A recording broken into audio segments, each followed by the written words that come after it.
No te puedo creer.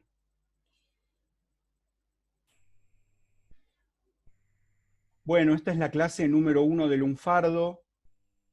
Estábamos presentando el programa y yo me había olvidado de empezar a grabar, así que lo que se perdieron es la lectura de toda la primera parte del programa, los que vean esta grabación. Eh, Estábamos diciendo que al final del programa hay un punto intitulado Metodología y Evaluación. Se señala en metodología un poco lo que yo estaba diciendo. Los alumnos deben tener leído el material que se especifique para cada clase. Asimismo, se les solicitará que alternativamente se ocupen de la presentación de determinados temas. Bueno, esto es algo que yo suelo hacer en los seminarios presenciales. Aquí no sé si habrá tiempo y oportunidad para poder hacer eso, sobre todo porque las clases por Zoom van a ser más breves que las clases presenciales. Imagínense que 3 horas por Zoom es una locura. No sé cómo se la bancan ustedes, pero yo me muero. Si doy 3 horas de clase seguidas, me levantan de acá de la silla. Además no tengo quien me levante porque estoy solo, pero si me levantan de la silla y me tiran a la basura directamente. Así que tenemos que hacer una cosa un poco más corta y además más conversada. Entonces puede ser que haya algún debate o algunas preguntas, naturalmente, que van a aparecer. Yo voy a intentar responder a las preguntas que les surjan siempre que se pueda.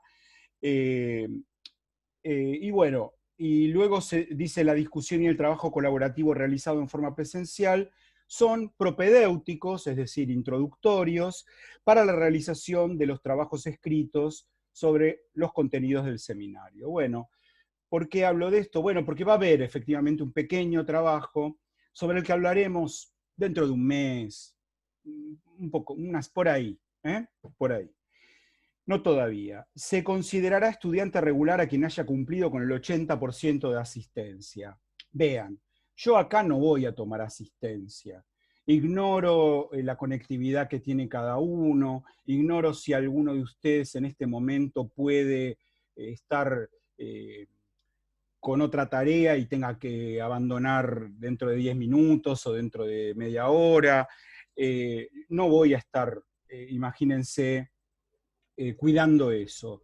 El que pueda y le interese, buenísimo, y el que por alguna razón no pueda conectarse a esta clase que será cada 2 miércoles a las 18, bueno, yo después voy a mandar un link de YouTube en mi canal de YouTube con la clase y la ven ahí el día que puedan, el horario que puedan, etc. Bueno, se busca que haya una participación activa y solidaria, eso se va a dar a través de las preguntas, del interés que ustedes demuestren. Si tienen alguna pregunta puntual durante la semana, pueden usar o el chat o el mail del aula para comunicarse conmigo. Las clases ofrecidas a través de Zoom serán grabadas y subidas a YouTube para que queden a disposición del curso, y particularmente de las y los estudiantes que no pudieran conectarse sincrónicamente. Y para el punto de la evaluación, dice, se implementará una evaluación en proceso en base a las intervenciones orales y presentaciones escritas de los alumnos, y por otra parte, una evaluación final.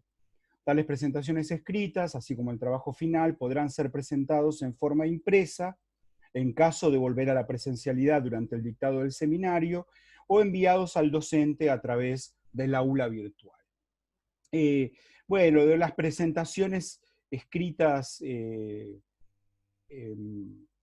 sucesivas, digamos, tendrá que ver con alguno que se sienta un poco inseguro y antes de hacerme el trabajo final quiera que yo lo vea o vea cómo va, si escribió 2 páginas, las primeras 2 páginas, quiere saber qué me parece, una cosa así, ¿no? Pero probablemente eso no lo hagamos obligatorio. Eh, y ya respecto de ese trabajito final, ya hablaremos. Por ahora no se preocupen. La idea es que ese trabajo lo puedan entregar ustedes en el 7º encuentro, está también en el programa eso, el 11 de noviembre. Ese día, no en el momento del Zoom, sino durante el día, antes o después, me van a mandar ese trabajo a través del aula. Ya diremos cómo si no lo saben. Esto sería la lectura de todo el programa. Hasta aquí, ¿hay alguna duda? ¿Alguien quiere preguntar algo? Muy bien. Bueno, entonces vamos a arrancar.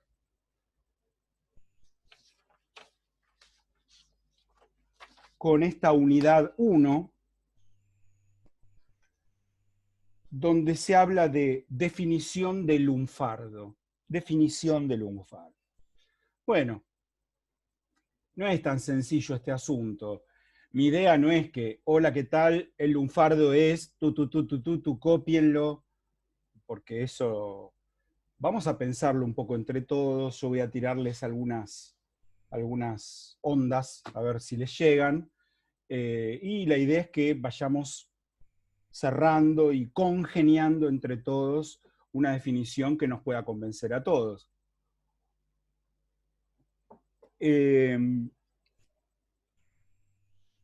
No sé qué ideas tienen ustedes del lunfardo, si tienen padres, abuelos, gente mayor que les habló del lunfardo, gente muy del tango.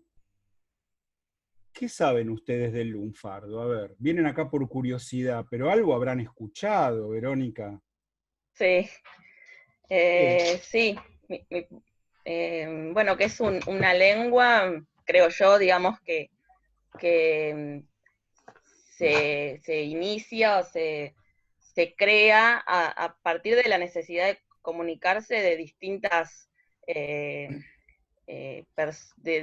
personas provenientes de distintos lugares, ¿no? Entonces, como que por eso hay mezclado derivan del italiano, del francés, bueno, en la época de los inmigrantes acá, por la necesidad de comunicarse, se fue creando eso. Y bueno, sí, a mí mi papá le encanta el tango y el lunfardo, y yo también bailaba tango, así que bueno, como que conozco varias palabras, a lo mejor, no muchas, pero bueno, algunas. Muy bien, muy bien. Está bien orientada, Verónica, ¿eh? ¿Alguien más quiere agregar algo? ¿Qué Sí, yo quería, escucharon? Sí. quería agregar una cosa que me hizo ruido del programa y que yo tenía entendido más o menos que era así, el tema del lunfardo como originario de los lugares carcelarios, ¿no? Y que en el programa dice que no están así. Yo trabajo en el contexto de encierro, por lo tanto me doy cuenta que he estado diciendo cosas erróneas en todo caso. Pero sí, en mi casa no hubo tango, pero Centella y Edmundo Rivero me volaron la cabeza cuando empezaban a cantar y me interesa. Bien, buenísimo. Bueno, ahora vamos a explicar un poco por qué no es esto que vos creías que era, ¿no? El lunfardo. ¿Qué sucedió para que tanta gente crea, incluso gente mayor, que se considera porteñísima y así como que yo me las sé todas, tangueros, que repiten estos errores así increíblemente, ¿no? ¿Alguien más quiere hablar? Sí, Javier. Yo lo tengo asociado como un argot que surge así de un cocoliche de los conventillos del siglo XIX. Tomando Bueno, un poco lo que decía Verónica, esa mezcla de idiomas que va ujú, generando un cocoliche propio lugar, tanos, polacos, rusos que querían comunicarse entre ellos, y que sí. después se cristaliza como un argot propio. Bueno, estás cerca. Lo que pasa es que estás usando la palabra cocoliche, que justamente es una cosa bien diferente del lunfardo, ¿no? El cocoliche. También vamos a hablar del cocoliche en algún momento. Eh, Está bien que uses mezcla, mixtura, melange, si querés, pero no digas cocoliche, porque el cocoliche es otra cosa. ¿Eh? Y ya vamos a decir qué. Bueno. Mica, ¿quiere hablar? Sí, yo una pregunta. Yo lo asocio con, o lo asociaba con como que es un lenguaje callejero en el contexto de la inmigración en Argentina, ¿no? Ajá. Y que entonces se diferencia del lenguaje más culto, comillas, ¿no? O de las clases altas, o de los criollos, no sé, no soy profe de historia, así que no entiendo, no sé cómo categorizar ahí, pero eso, como la mixtura que se da de la inmigración y que es un lenguaje callejero, y que entonces era vulgar. Bien, las tres cosas que dijeron se acercan, ¿eh? Si tomamos elementos de lo que dijeron Verónica, Javier y Mica, vamos bastante bien, vamos bastante bien. Alejo tiró la que no tenía que tirar, pero sí la tenía que tirar para que pudiéramos decir ahora, sí, no, pero no era eso, ¿no? En principio, una cosa es lo que hoy podemos decir que es el lunfardo, y otra cosa es los significados que tomó la palabra lunfardo a lo largo del tiempo, donde sí podríamos decir que durante mucho tiempo el lunfardo fue considerada una jerga delictiva, o una jerga carcelaria. ¿Por quiénes? Bueno, por los que estaban en cana y por los delincuentes, ¿no? Para arrancar tendríamos que decir de dónde viene la palabra lunfardo. Bueno, la palabra lunfardo es mediante toda una evolución que explica muy bien el profesor Amaro Villanueva en un artículo que sacó en 1962 llamado El lunfardo. Está en la bibliografía de ampliación de la materia, no, es decir, no tienen ustedes el apunte, me parece, para leerlo, pero si hay alguno muy interesado lo busco y se lo puedo mandar. Es la evolución o la deformación de la palabra lombardo, una palabra que en Roma, en el siglo XIX, significaba ladrón. Esta idea de que para un romano o para un habitante del centro de Italia,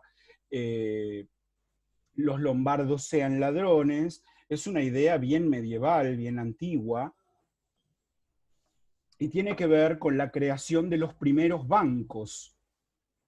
Los primeros bancos, los primeros prestamistas de Europa, eran precisamente lombardos, eran personas de la Lombardía, de manera tal que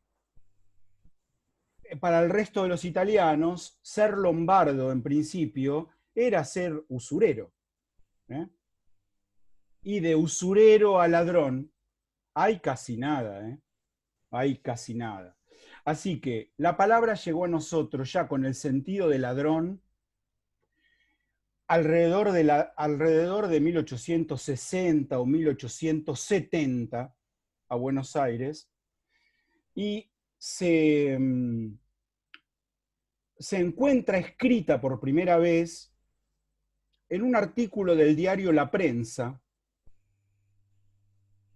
publicado en 1878, un artículo que tienen en la antología que aparece en la unidad 1, que se llama El dialecto de los ladrones. El dialecto de los ladrones. En ese momento ya es la década de la formación del lunfardo, la década de 1870. Y en ese momento ya corría en la calle la palabra lunfardo con el significado de ladrón. Rápidamente, en este artículo y en otro que vamos a mencionar ahora, en otros dos que voy a mencionar, no los tienen que leer, pero los voy a mencionar igual, porque son importantes para el estudio del lunfardo, se empieza a decir el lenguaje de los ladrones, el dialecto de los ladrones, el dialecto de los lunfardos, por lo tanto, la lengua lunfarda, el idioma lunfardo, el dialecto lunfardo. Desde el punto de vista técnico, lingüísticamente hablando, el lunfardo no es ni una lengua, ni un dialecto, no es nada de eso. No es ni una lengua, ni un idioma, ni un dialecto. Esto desde ya. Enseguida, si quieren, explicamos la diferencia que hay entre esas cosas. pero evidentemente sí se la describe así como algo que se escucha de boca de ladrones. De ese error inicial procede la idea de que el lunfardo era una lengua del bajo fondo, de los ladrones, de los rufianes, de las prostitutas, etcétera, etcétera. O sea, de los habitantes de lo que se llama la mala vida ciudadana, ¿eh? Y quedó esa idea. Pero claro, al significar la palabra lunfardo ladrón, cosa que siguió siendo así hasta más o menos la década del 30 del siglo pasado, o sea que como por 50 años la palabra lunfardo en la calle quería decir ladrón, cuando se decía habló en lunfardo, habló con palabras lunfardas, bueno, se pensaba necesariamente que el que había usado eso era un ladrón, porque era alguien que conocía ese modo especial de hablar. Bueno, ¿dónde está el problema? El problema está en que los primeros que se interesaron por esto eran policías. Y si no eran policías, eran abogados penalistas o eran psiquiatras dedicados al estudio del hombre delincuente. Esto tiene que ver con algo que en Italia se llamó la scuola nuova o la scuola positiva, con un eminente psiquiatra que describía fisonómicamente el carácter de las personas.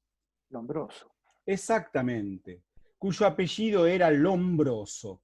Lombroso escribe en esa misma década, en la década del 70, su obra maestra, o el libro que le dará fama mundial, que se llama El hombre delincuente, l'uomo delincuente.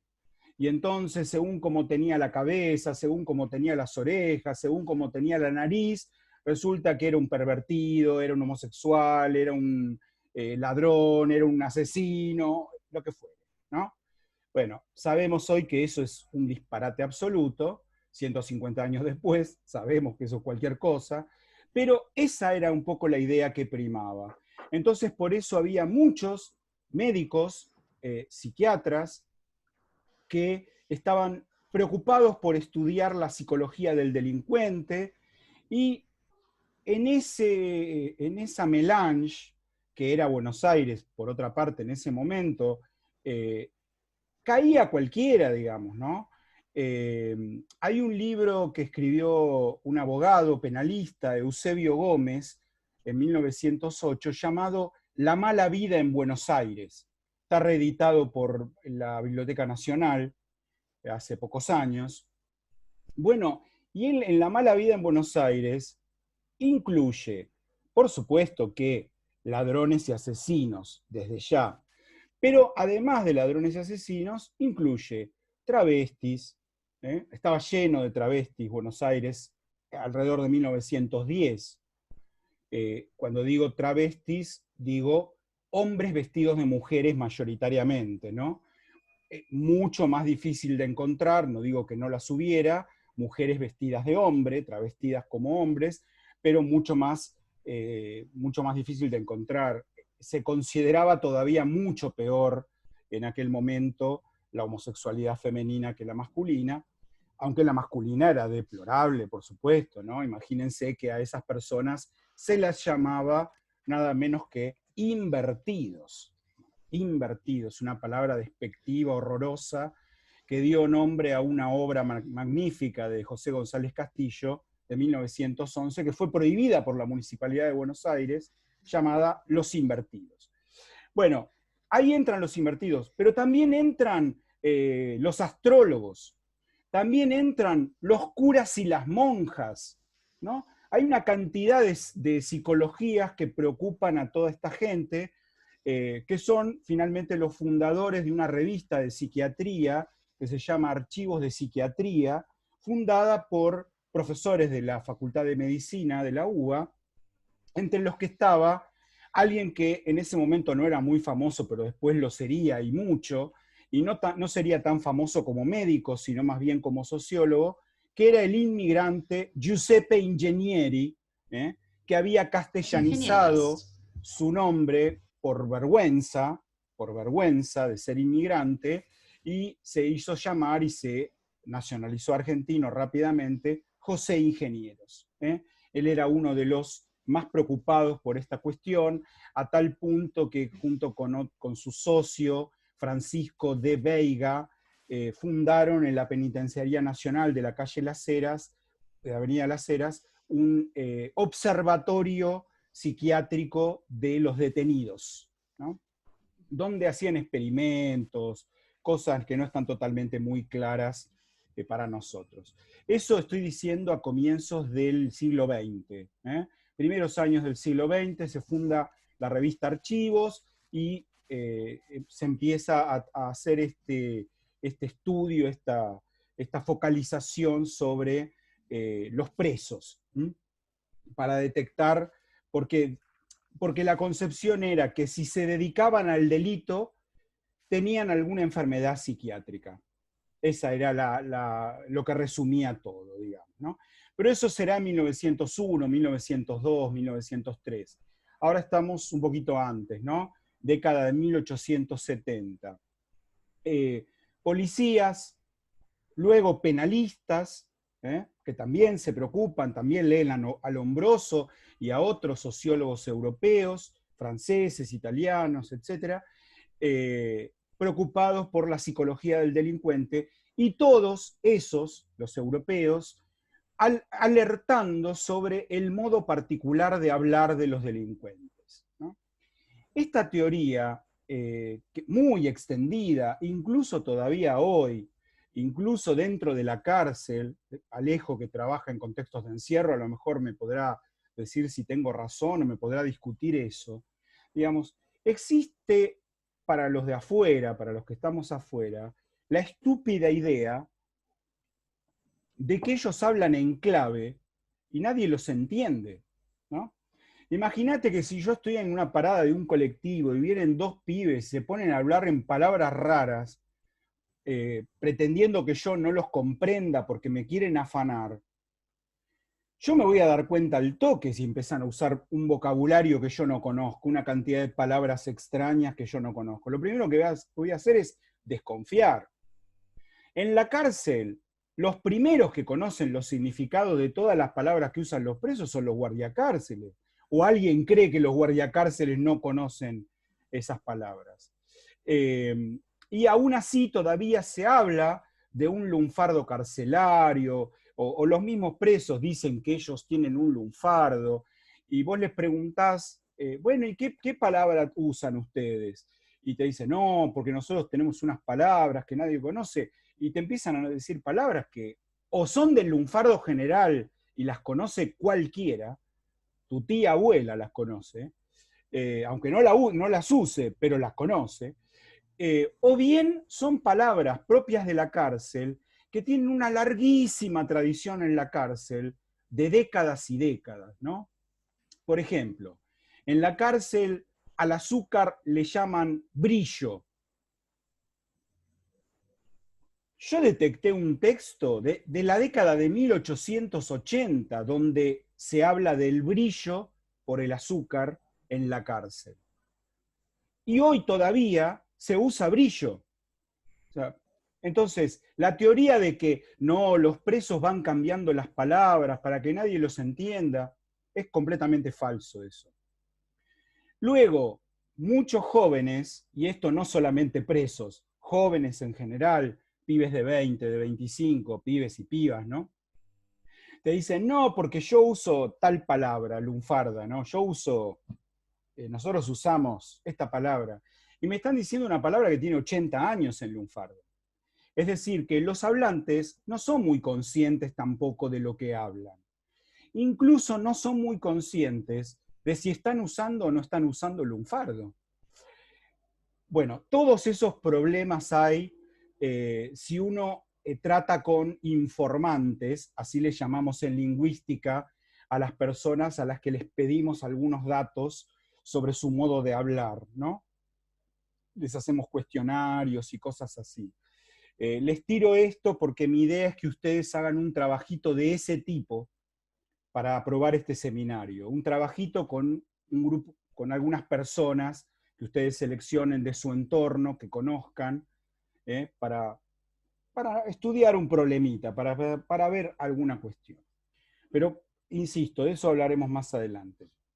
Así que hay ahí un primer problema que es que los propios hablantes del lunfardo te dicen, vos le preguntás, no sé, a tu mamá o a tu papá, a tu mamá, digamos, hagan eso si pueden. Hablen con su vieja y díganle, che, mamá, ¿vos usás lunfardo? Es muy probable que te diga que no. Es muy probable que te diga que no. Y al toque que te diga,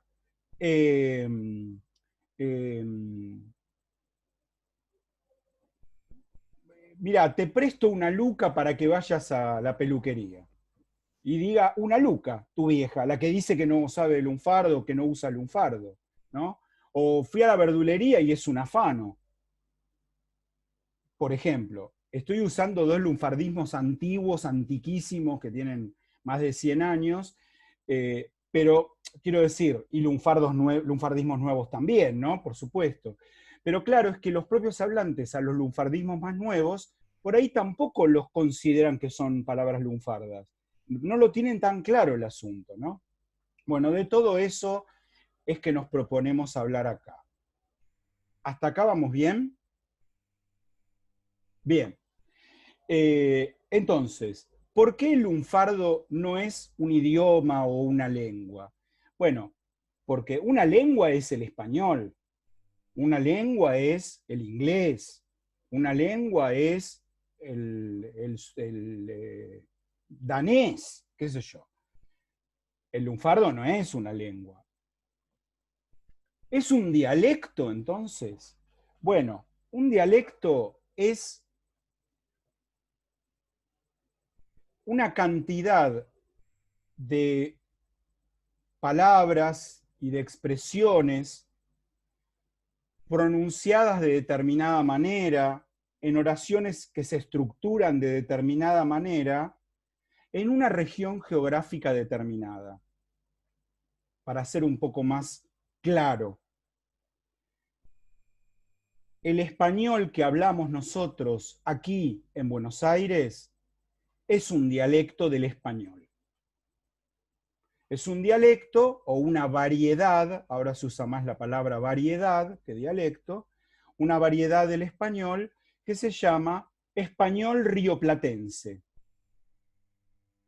Esta variedad del español,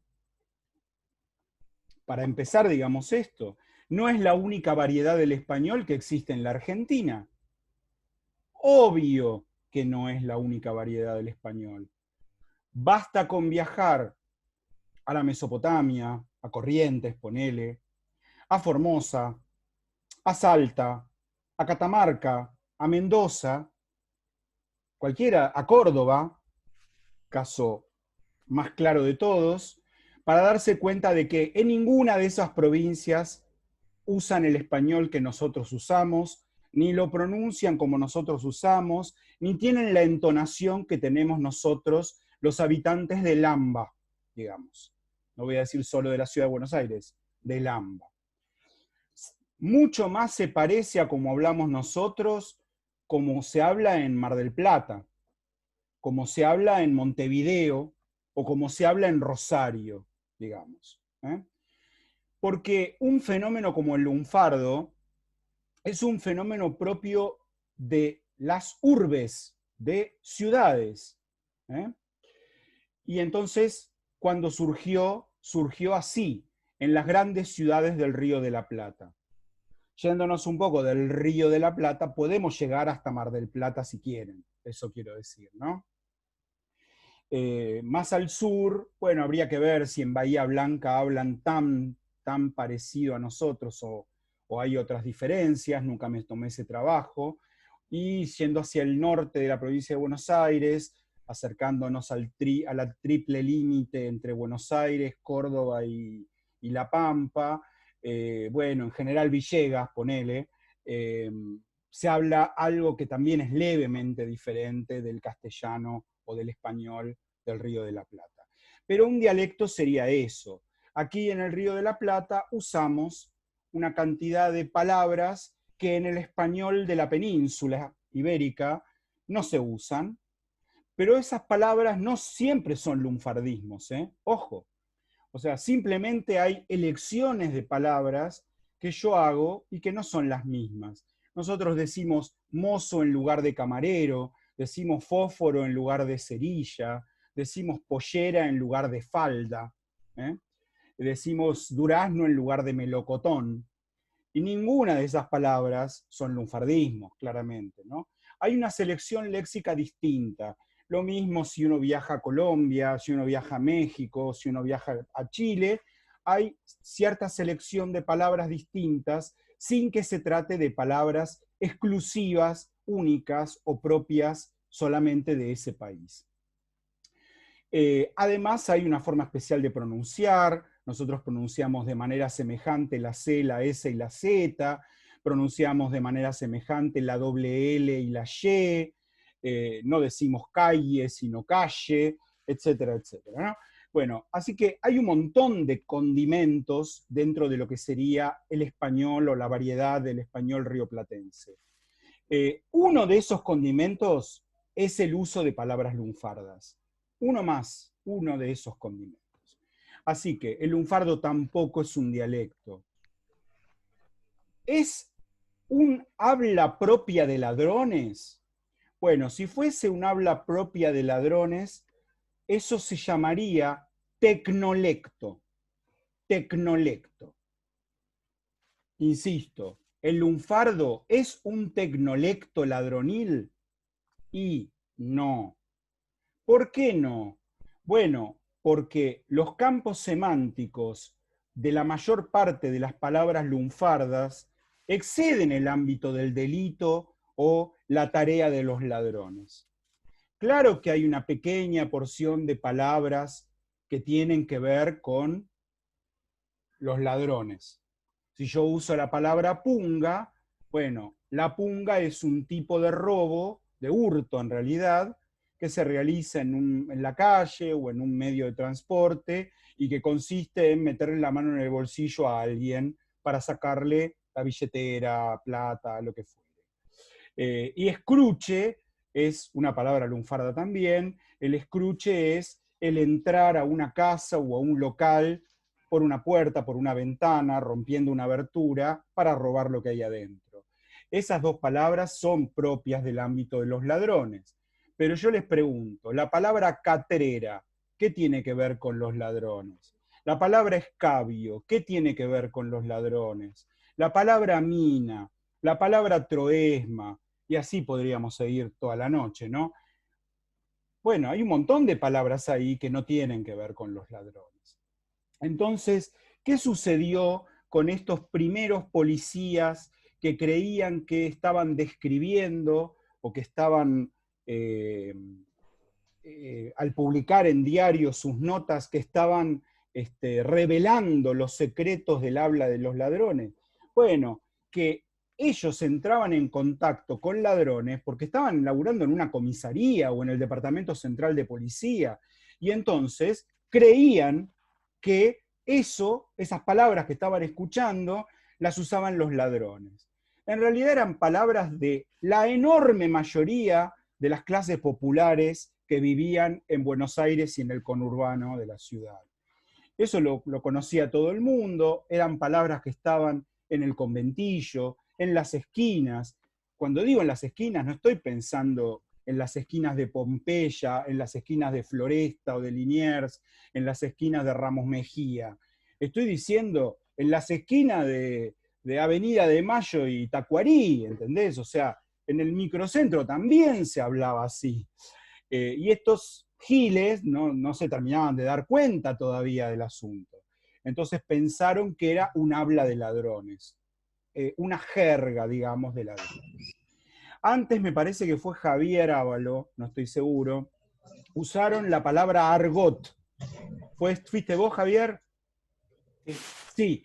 Hay también una enorme confusión, y esta confusión no solamente se da entre la gente, sino que se da en el diccionario de la Real Academia Española, que es en este sentido una vergüenza con estas palabras. Hay una confusión con las palabras jerga y argot. Mucha gente las usa indistintamente. Yo prefiero hacer una distinción. También hay un problemón con esas palabras en la lingüística francesa, porque la palabra argot, ¿de dónde sale? Bueno, del francés, naturalmente, ¿no? ¿Y qué designa argot en francés? Y designa al argot francés, o sea, al equivalente del lunfardo en francés, ¿no? Como este fue el primero en su tipo que fue estudiado, y digamos, si se empezó a hablar de argot a partir del siglo XVI, se le dio a todos estos fenómenos lingüísticos equivalentes el nombre de argot. Jerga, en cambio, es algo mucho más restrictivo, mucho más restringido, y en general la jerga tiene que ver con un oficio, una ocupación, una profesión o un ámbito cerrado, relativamente cerrado. Quiero decir, existe la jerga de los panaderos, existe la jerga de los viñeteros, de los que cultivan la vid para hacer vino, existe la jerga de los docentes, la jerga de los estudiantes, la jerga del fútbol, la jerga de la droga, no sé. Son como una cantidad de léxicos distintos que son relativamente cerrados, algunos más, otros menos, es decir, ninguno es secreto, pero el que no se dedica a un oficio no tiene por qué conocer esa jerga. Yo no tengo por qué conocer la jerga de los abogados, ni la de los médicos, que también hay una especie de lunfardo dentro de la medicina.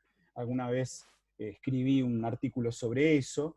Entre los médicos, qué sé yo, el dermatólogo es el peletero, por ejemplo, ¿no? Pero estas son cosas que usan entre ellos. Nosotros ni lo sabemos porque al no ser médicos no tenemos mucha idea. Así que una jerga sería algo relativamente restringido, más pequeño. Un argot es en cambio algo más difundido socialmente, difundido en grandes capas de la sociedad, y según el momento en el que estemos estudiando el argot puede estar restringido a ciertas clases sociales, como ocurrió en los orígenes del lunfardo, con las clases populares. Lo normal es eso, ¿no? Los argots van de abajo para arriba. Prácticamente nunca las palabras surgen de arriba quiero decir, desde la aristocracia hacia el pueblo, ¿no? Efectivamente, los bacanes, voy a usar un lunfardismo, a veces inventan palabras, y esas palabras se pueden llegar a difundir, pero es raro que después todo el mundo use esas palabras, ¿no? No sé, estoy pensando en un humorista llamado Landru, que tenía una columna GCU en la revista Gente. Hablo de las décadas del 60, del 70 y hasta del 80, y GCU es gente como uno, ¿no?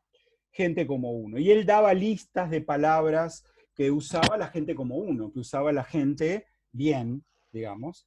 Y bueno, eso que aparecía en la revista Gente, que a los lectores les causaba cierta gracia. Bueno, efectivamente, si vos ibas una noche a bailar a Mau Mau, cosa que yo nunca hice porque no tenía ni la edad ni la guita para hacerlo, escuchabas esas palabras, efectivamente. Y si te ibas a la playa en Punta del Este, también escuchabas esas palabras que aparecían en Landru. Pero la gente en la cancha no usaba esas palabras, quiero decir, en la calle, en los talleres mecánicos, en los recreos de la escuela, nadie usaba esas palabras, ¿no? Por eso digo, después pensaba en un invento de la década del 90, también surgido en los countries, llamar camuca a la mucama, ¿no? Intentando hacer un berre. Y bueno, y la palabra camuca, que efectivamente yo la he escuchado de boca de alguna novia cheta que tuve alguna vez, bueno, la verdad es que no la usa todo el mundo, ¿no? Tal vez cualquiera la podría entender, pero no la usa todo el mundo. Así que lo que digo es que uno puede encontrar un argot en determinado momento de su historia, difundido en ciertas clases sociales, difundido sobre todo en cierta franja etaria, porque eso también es muy normal, ¿no? ¿Cuál es la franja etaria preponderante para que surja un argot? Naturalmente, la de la gente que tiene entre 12 y 25 años. El 99% de las palabras nuevas que se inventan, las inventan jóvenes de esas edades. Estoy dejando fuera, por supuesto, las palabras de uso técnico. Obvio, un médico inventa un remedio y le pondrá el nombre a la droga buscando, no sé, en el vademecum una palabra de origen latino, griego, no sé, lo que fuere, o el nombre de un aparato nuevo, qué sé yo. Bueno, tendrá un nombre que no lo inventó un pibe de 15 años, obvio. Pero digo, las palabras que surgen en el habla popular en general son inventos de jóvenes. Prácticamente siempre, prácticamente siempre. En el lunfardo no es una excepción eso.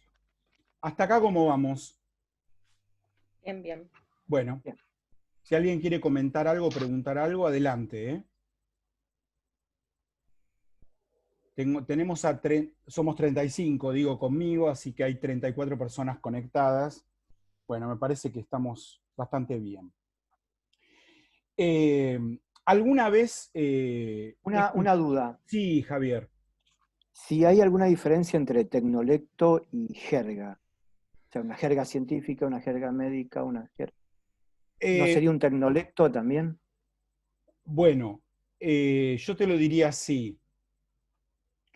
Todos los tecnolectos son jergas, pero no todas las jergas son tecnolectos, ¿no?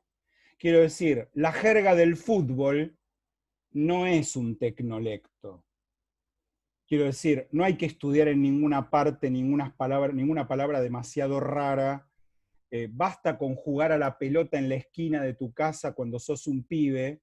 Bueno, ya en la esquina de la casa nadie juega, pero digamos, basta ese contacto para conocer la jerga del fútbol, más o menos. Escuchás los partidos todos los domingos y jugás al fútbol en la esquina con tus amigos y eso parece suficiente.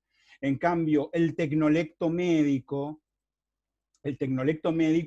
no incluye solo o sea, la jerga médica de la que hablé antes es una jerga en clave graciosa, en clave lúdica, pero en medicina además hay un tecnolecto preciso con palabras científicas, ¿no? Una endoscopía es una palabra del tecnolecto médico y no tiene nada que ver con un fenómeno como el lunfardo, ¿entendés?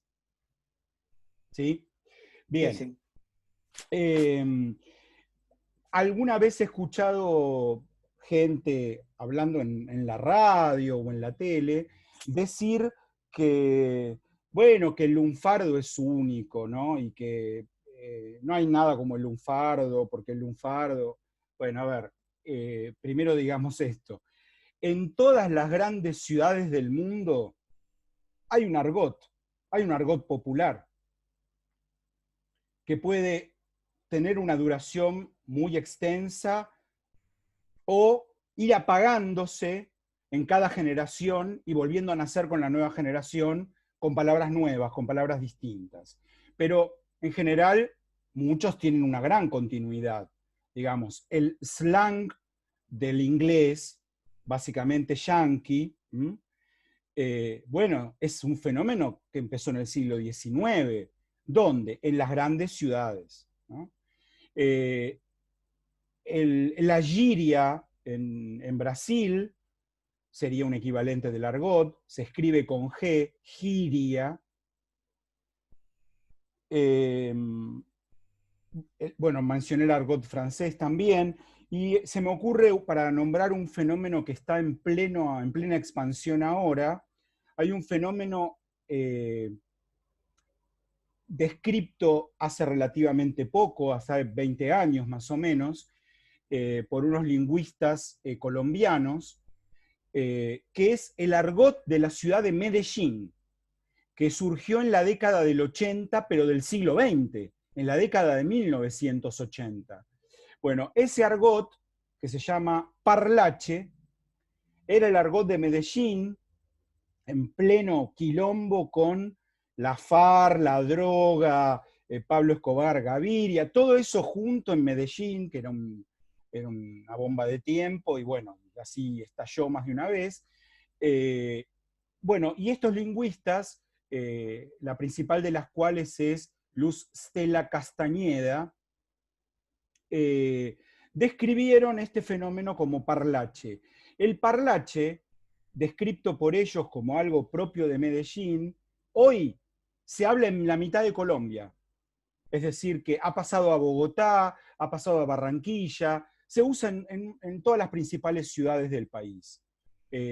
¿Por qué? Y porque ahora los medios de comunicación son muy rápidos, digamos, no solamente tenés la tele, la radio, el cable, tenés internet sobre todo y tenés las redes sociales, y entonces es suficiente con que, en el caso del lunfardo, por ejemplo, sería suficiente que en un horario central de la televisión o en un Twitter, alguien relativamente influyente, o como se dice ahora, o una influencer, use una palabra nueva para que esa palabra la conozcan todos sus seguidores y la empiecen a usar a su vez, y por ahí esos seguidores están en un pueblito perdido de Jujuy, en un pueblito perdido de Santa Cruz, en Ushuaia, o incluso fuera de nuestro país, ¿no?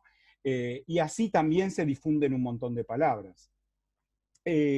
Así que hoy en día eso es algo que ocurría muy lentamente hace 100 años, hoy ya ocurre mucho más rápidamente, mucho más velozmente. Entonces, estábamos con los primeros testimonios del lunfardo. El primero es este artículo que ustedes van a encontrar en nuestra antología de textos lunfardos. Van a ver que esa antología es un PDF muy largo, de muchas páginas, dividido en 5 partes. En la primera parte se llama El lunfardo en el siglo XIX. Van a encontrar este artículo muy breve, llamado El dialecto de los ladrones, publicado anónimamente en julio de 1878, en el diario La Prensa. Allí el que escribía decía: un comisario nos reveló una serie de palabras que están usando los ladrones ahora y bla, bla, bla, los lunfardos, se llaman a sí mismos lunfardos, y usan estas palabras, y tiran unas palabras ahí, ¿no? Al año siguiente, en 1879, un escribiente del departamento de policía, Benigno Baldomero Lugones, nada que ver con el escritor, publica 2 artículos, ahora en el diario La Nación. Los hombres de presa y los beduinos urbanos. No, perdón, los hombres de presa no, disculpen. Bueno, se me olvidó el primer nombre, bueno, ya me voy a acordar. Está en la antología igual. Es un artículo de Benigno Baldomero Lugones. No, perdón. Los hombres de presa es un libro de Luis María Drago. Viene un poquito después. Los artículos de Lugones se llaman Los beduinos urbanos, el primer artículo, y pocos días después un segundo artículo que se llama Los caballeros de industria. Son artículos muy largos, de esa letrita chiquitita de La Nación de hace más de 100 y pico de años. En el primero, en los beduinos urbanos, se cuentan diferentes procederes de los ladrones, diferentes modos de robar. Y en los caballeros de industria se cuentan diferentes modos de estafar. Básicamente lo que todavía hoy se conoce como los cuentos del tío.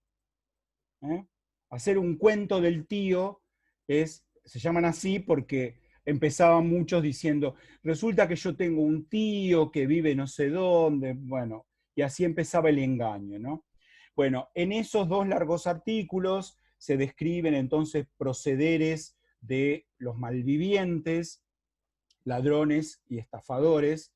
O sea, los primeros podían llegar a usar violencia, no siempre, pero podían llegar a usarla. Los segundos no, son estafadores, te engañan, te hacen el verso, te venden un buzón, que es literal, quiero decir, no la menciona, porque todavía no estaba vigente, no la menciona Lugones en su artículo, pero lo de vender un buzón fue un curro, un cuento del tío habitual en Buenos Aires, se hacía con los paisanos llegados del campo, que venían por primera vez a Buenos Aires a conocer o a buscar trabajos, tomaban el tren, se venían a Buenos Aires, y había gente parada al lado de un buzón haciéndole creer a ese campesino o a esa persona venida de la provincia que por cada carta que la gente metía en el buzón, a él le pagaban un peso, ponele, ¿no? Y que entonces cuando venía el cartero a abrir el buzón y a llevarse las cartas, se contaban las cartas y a él le pagaban. Y entonces decía, pero estoy cansado porque yo tengo que estar acá todo el día controlando, para que no me pasen, yo me quedo viendo al lado del buzón cuántas cartas meten cada día para que no me engañe el correo. Y estoy un poco cansado, pero ¿y usted cuánto gana? Y yo gano por día 350 pesos. Imaginen que un salario en esa época era 25 pesos por mes, 20 pesos por mes, ¿no? Un salario de un trabajador. Así que el tipo lo engañaba, le vendía el buzón. No, estoy medio cansado, qué sé yo. No, pero yo tengo, decía yo tengo 300 pesos, 400 pesos, que es todo lo que tengo, que son mis ahorros, y bueno, deme eso. Y le vendía el buzón, ¿no? Y hay tipos, esto lo cuentan estudiosos de la delincuencia argentina, hay tipos que han vendido el obelisco. No es un chiste ni sucedía, ¿no? Bueno, así que este Lugones también en cada uno de sus dos artículos introduce una cantidad de palabras lunfardas.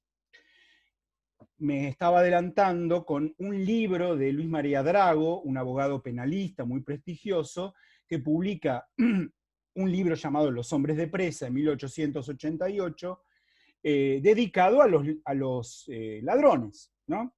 Y hay un capítulo puntual que se llama El lunfardo o las palabras del lunfardo, algo así, donde también agrega una cantidad de palabras a los artículos que ya les mencioné antes, ¿no? Y finalmente, concluyendo un poco este periplo por este tipo de textos, hay un abogado penalista hiper prestigioso con el tiempo llamado Antonio Delle Piane, con doble L, que en 1894 publicó un libro llamado El idioma del delito. Y en ese libro, donde nuevamente vuelve sobre que los ladrones tienen un lenguaje secreto, bla, bla, bla, todo ese verso, al final se le da por agregar algo que es para nosotros hoy una joya, un pequeño diccionario el lunfardo castellano. Así que el primer diccionario de lunfardo lo hizo este señor Delle Piane, y está incluido en su librito El idioma del delito. Si no tuviéramos ningún otro testimonio de esos años, siglo XIX estoy diciendo, bien podríamos creer o bien podríamos decir que, bueno, que la verdad que tienen razón, que esto surgió como una jerga de ladrones o algo así. Pero resulta que hay un texto que también ustedes tienen para leer en la antología, un texto publicado anónimamente, pero que ahora sabemos que lo escribió un señor llamado Juan Piaggio. Todos estos datos los van a encontrar en la bibliografía, tranquis, porque en la bibliografía que tienen que leer de la unidad 1, todo lo que estoy diciendo está ahí.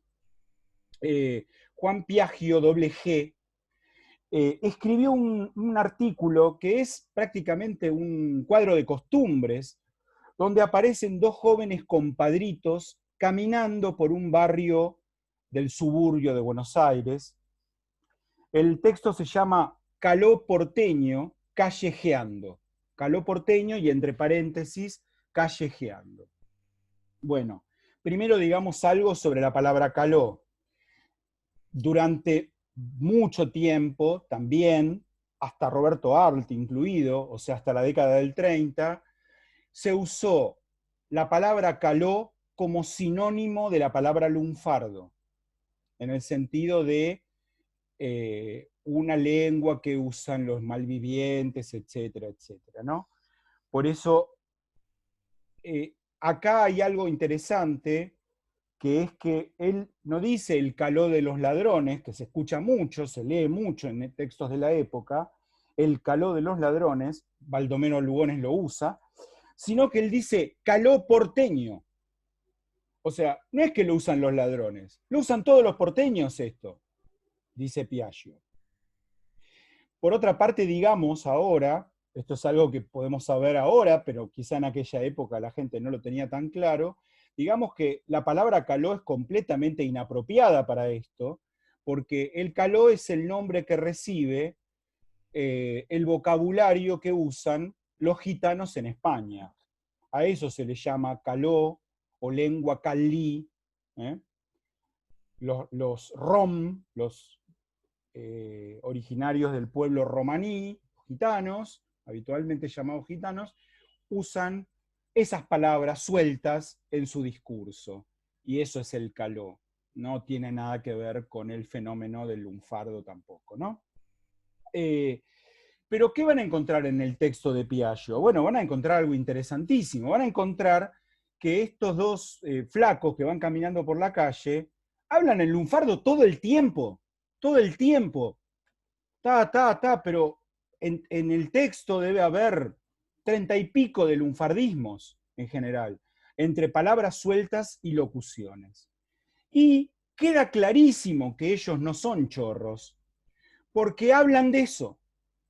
Hablan de eso, uno le dice, yo siempre le digo a la mina sería su concubina o su esposa, no sé, siempre le digo a la mina que yo jamás metería la mano donde no corresponde. Es decir, el tipo dice, yo no soy un ladrón, y el otro dice, no, yo tampoco, no, ni loco. Pero todo el tiempo van hablando en lunfardo.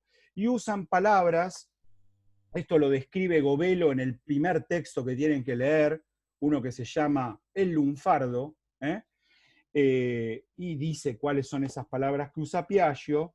Voy a dar algunas. Espérate un cachito, tengo que encontrar. Lugones de Lepiane.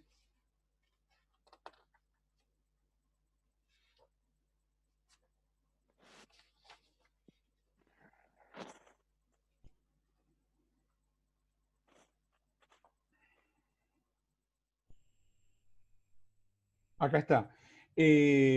Bueno, usan, para decir solo algunas que hoy entenderíamos, ¿no? Atorrar como dormir, batuque como diversión, bobo reloj, bullón comida, corte, figura coreográfica del tango, chafe, agente de policía, chucho, miedo, darse corte, ostentar, falluto, falso, ensuciarse, robar, escabio, borracho, de mi flor excelente,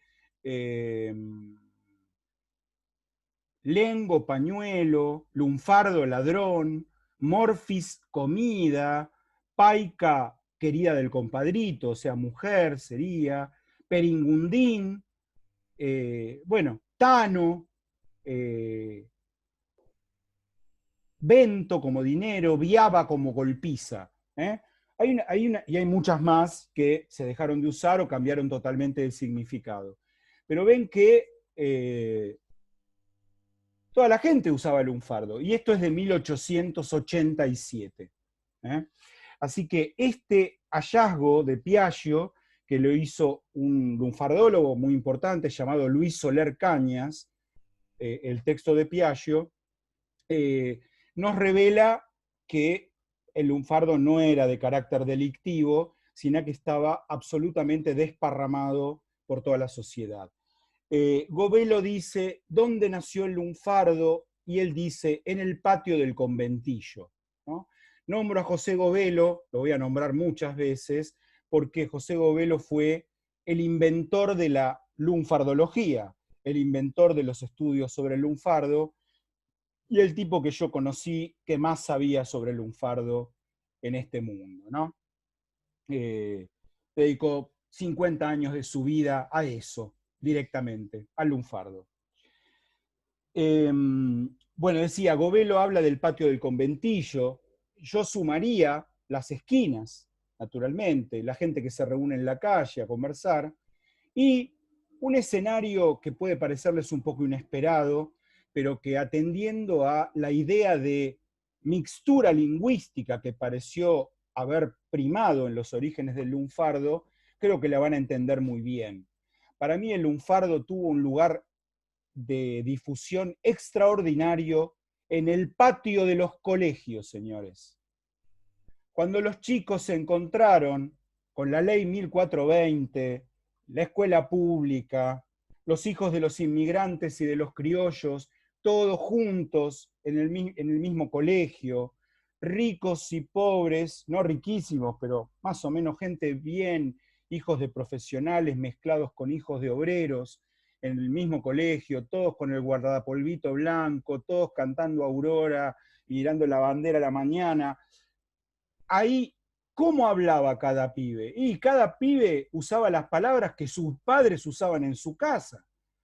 Y piensen que para 1900, digamos, hay un testimonio preciso, que lo van a encontrar en la bibliografía, no me lo acuerdo exactamente, pero creo que eran 1900. La mitad de los chicos que iban a la escuela en la ciudad de Buenos Aires tenían padre y madre italianos. Y por supuesto hay una cosa crucial. No todos los italianos hablaban la misma lengua. Porque para nosotros hoy puede parecer obvio, bueno, ¿en qué hablaban? ¿En italiano? No, para un cachito, para. Piensen qué sucede en España con el problema de las lenguas. Piensen esto, por favor, ¿no? En España, ¿qué lenguas tendríamos? Bueno, tenemos el castellano, que hoy todo el mundo llama español. Las razones son razones de orden político, es el idioma oficial de España, y entonces parece natural que se llame español el castellano, pero en realidad el castellano era el habla de la región de Castilla, ¿no? A eso se opone, quiero decir, una de las tantas oposiciones, sería el catalán, el habla de Cataluña, el andaluz, el habla de Andalucía, el valenciano, el gallego, el asturleonés, el vasco. Quiero decir, en España hay distintas lenguas. Nadie lo discute eso. Bueno, en Italia sucede lo mismo, señores, con la dificultad de que son muchas más las lenguas que hay en Italia, más que en España. Ahora, la gilada, y yo con Miss Bolivia creo que a la gilada ni cabida, la gilada dice, todavía hoy, que existe el italiano y existen los dialectos. Incluso los pobres tanos que venían acá y que se avergonzaban de su modo de hablar y por lo tanto trataron de que sus hijos no aprendieran su lengua materna, hablaran directamente en el español de Buenos Aires, por eso los mandaban rápidamente a la escuela, a que hagan amiguitos, que hablaran la lengua de acá, porque les daba vergüenza. Eso ha ocurrido con gallegos de Galicia también. Bueno, ellos trataban de olvidar eso, pero esos tanos, ¿en qué hablaban? Y en una lengua, no en un dialecto. Hablaban en genovés, hablaban en napolitano, en siciliano, en lombardo, etcétera, etcétera, etcétera, ¿no? Así que tenemos ahí que cada pibe, según de dónde fueran su padre y su madre, llevaba a la escuela palabras de esas lenguas, de todas esas lenguas, ¿no? Piensen ustedes que en 1871, por primera vez se unifica Italia. Italia hasta ese momento eran reinos, el reino de Nápoles, era el territorio del Vaticano, era Florencia, era cualquier cosa, todo mezclado, ¿no? Bueno, gracias a Garibaldi, con un paso bastante misterioso e insólito por el Río de la Plata, antes de ir a hacer la unificación a Italia, en la década de 1860, Garibaldi estuvo en Montevideo mucho tiempo, se dice que luchó también aquí para las filas del ejército regular uruguayo y demás. Bueno, Garibaldi lo logran, lo consiguen, la unificación italiana, ¿no? En realidad, lo que nosotros llamamos italiano es lo que era el castellano, digamos, quiero decir, un equivalente del castellano, la lengua de una región del centro de Italia, ¿no? Que se llama la Toscana. Así que lo que nosotros llamamos italiano es toscano.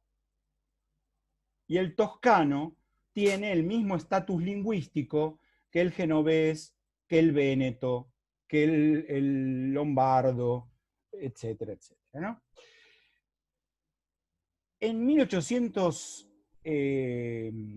esa década, 1870, por primera vez, bueno, hay un parlamento, hay una cantidad de gente que tiene que definir muchas cosas del futuro de Italia.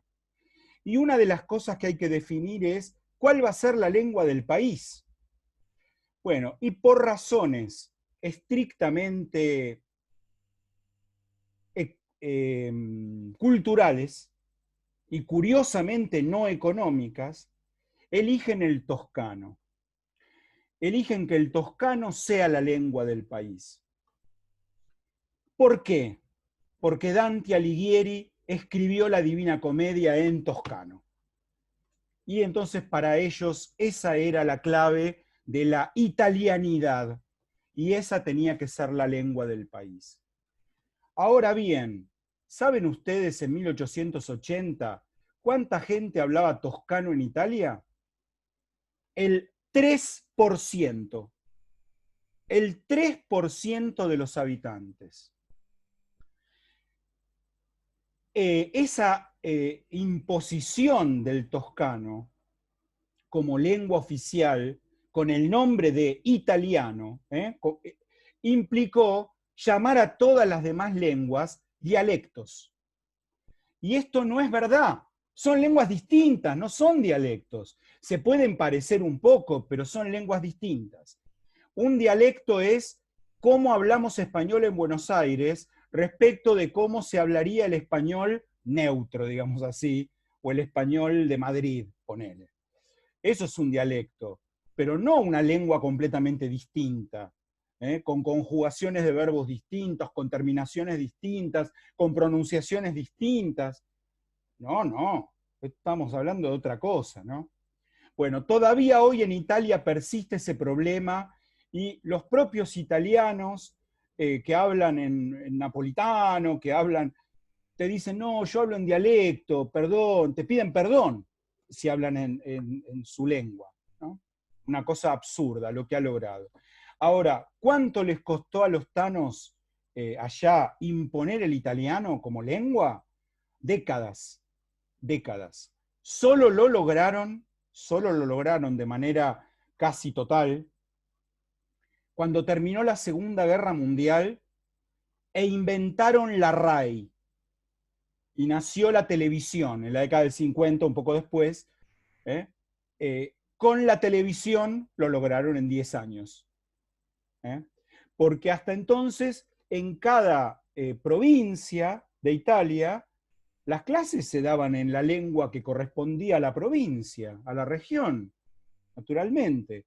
Bueno, así que quiero decir que esa mezcolanza de tanos porque vinieron muchos mastanos del sur que del norte, pero sin embargo, como los del norte se asentaron en Buenos Aires, son los que más quedaron en Buenos Aires, sobre todo en La Boca y en Barracas, en el lunfardo hay más palabras de las lenguas del norte que de las lenguas del sur. Del genovés, sobre todo, ¿no? Bueno, en el patio de la escuela, los criollos les enseñaban qué quería decir pucho, qué quería decir pupo, qué quería decir ojota a los hijos de inmigrantes, y los hijos de inmigrantes enseñaban lo que traían de su casa, ¿no? Hijos de franceses, hijos de turcos, hijos de polacos, como mencionaron antes. Bueno, y así llegaron a conformar ese léxico que en esa etapa, que en ese momento, las últimas décadas del siglo XIX, las primeras décadas de vida del lunfardo, se podría decir que fue una especie de sistema de préstamos lingüísticos, porque casi todas las palabras eran traídas por inmigrantes. A veces tomadas con la misma pronunciación, a veces modificadas en su pronunciación, a veces tomadas como tal, la palabra tal cual, pero cambiando el significado. Bueno, hubo de todo tipo de procesos, ahí habría que ir casi palabra por palabra para ver los distintos tipos de procesos que sufrieron esos préstamos lingüísticos cuando se incorporaron al argot rioplatense o al argot de Buenos Aires, digamos así, ¿no? Entre las distintas concepciones acerca del lunfardo, la más perseverante y quizá la más equivocada también, es esta que señala que el lunfardo sería una jerga de ladrones. Y uno de los culpables de eso, de que eso haya quedado tan metido en la cabeza de tanta gente, fue Jorge Luis Borges. Borges, en su segundo libro de ensayos, publicado en 1926, un libro que se llama El tamaño de mi esperanza, incluyó un artículo muy breve llamado Invectiva contra el arrabalero. Lo tienen ustedes para leer, es parte de la bibliografía, es el apunte 2. Todos los apuntes están numerados, ¿saben? Así que es fácil. En la bibliografía de la unidad 1 tienen el apunte 1, 2, 3, 4 y 5. El 5 no es para leer entero, porque el 5 es la antología. La antología la vamos a usar en distintas unidades. Aquí solo tienen que leer lo que se indica ahí, que es el dialecto de los ladrones y el artículo de Piaggio, Caló porteño. Bueno, Borges acá en Invectiva contra el arrabalero arranca, primera oración del articulito, piensen en un Borges que tenía en ese momento 26 años, era jovencísimo, no era famoso en absoluto, era un pibe que prometía y que la gente de la cultura, de los periódicos, en fin, lo miraban como diciendo, este sabe, este es un pibe que la tiene más o menos clara, pero tenía 26 años, digamos eso, ¿no? Borges arranca diciendo, el lunfardo es una jerga artificiosa de los ladrones, el arrabalero es la simulación de esa jerga. Bueno, acá, primero, bueno, ya dice lo que cree que es el lunfardo, una jerga de ladrones. Muy pocas líneas después da una definición que se hizo famosa y se repitió durante décadas a lo largo de todo el siglo pasado en la Argentina, ¿no? El lunfardo es un vocabulario gremial, como tantos otros. Gremial, porque lo usaría el gremio de los ladrones, ¿no? Gremial como tantos otros. Es la tecnología de la furca y de la ganzúa. Bueno, ahí hay una palabra lunfarda usada, la palabra furca. La furca es una toma que te hace alguien que te quiere robar y que te agarra desde atrás, te pasa el brazo por el cuello, te tira la cabeza para atrás, y así te inmoviliza, te mete la mano en el bolsillo del saco, saca la plata y se las toma, ¿no? eso sería la furca. Un golpe de furca es agarrar a un tipo desprevenido desde atrás, sostenerlo del cuello, incluso a veces hacer una palanca con la rodilla contra la cadera o contra el muslo desde atrás, y inmovilizarlo para poder sacarle la billetera del bolsillo interior del saco. Dice, es la tecnología de la furca y de la ganzúa. Bueno, entonces esto que dice Borges queda medio para siempre, porque con los años Borges se convierte en el escritor en lengua española más famoso del mundo, más importante del mundo, y en una palabra verdaderamente de autoridad. Pero digamos la verdad, Borges no era un lingüista, no tenía por qué a los 26 años, cuando hacía apenas 10 años que Ferdinand de Saussure se había publicado el curso de lingüística general del primer lingüista moderno, este suizo llamado Ferdinand de Saussure, o sea que la lingüística estaba en pañales absolutos. Borges no tenía por qué saber eso, no tenía por qué saber que esto era un argot, no, en fin, él repite un poco lo que se venía diciendo hasta ese momento, ¿no? Lo que dice Delepiane en el idioma del delito, concretamente. Pero él duplica el problema, porque él dice, una cosa es el lunfardo, que es lo que usan los ladrones cuando salen a robar, y otra cosa es el arrabalero. El arrabalero es lo que copian los demás haciéndose los lunfardos. Eso dice él. Bueno, y él se equivoca, porque lo que él llama arrabalero, eso es el lunfardo. Es lo que usan los jóvenes en la calle, ¿no? Ese es el lunfardo, precisamente. Bueno, agrega después que bueno, qué problema lo que pasa en Buenos Aires, porque dice que en la intimidad, cuando estamos en la intimidad, propendemos no al español universal, no a la honesta habla criolla de nuestros mayores, ¿no? O sea, él pensará en sus abuelos, en el modo de hablar de su madre, que todavía era una persona muy joven en ese momento, pero sino a la infame jerigonza donde las repulsiones de muchos dialectos conviven y las palabras se insolentan como empujones, ¿no? Él dice, bueno, acá hablamos con palabras mezcladas, palabras tomadas de cualquier lado, eso es un horror, ¿no? Y ese horror sería el arrabalero, ¿no? Por eso el artículo se llama Invectiva contra el arrabalero. Él quiere hacerlo pelota al arrabalero, dice, no quiere que se difunda, ¿no? Dice que él no cree en la virtualidad del arrabalero, me consta que se renueva regularmente y que los reos de hoy no hablan como los compadritos del centenario, es decir, él dice, en 1926, los reos ¿quiénes son? Y hoy diríamos los chabones, ¿no? Los chabones de la esquina.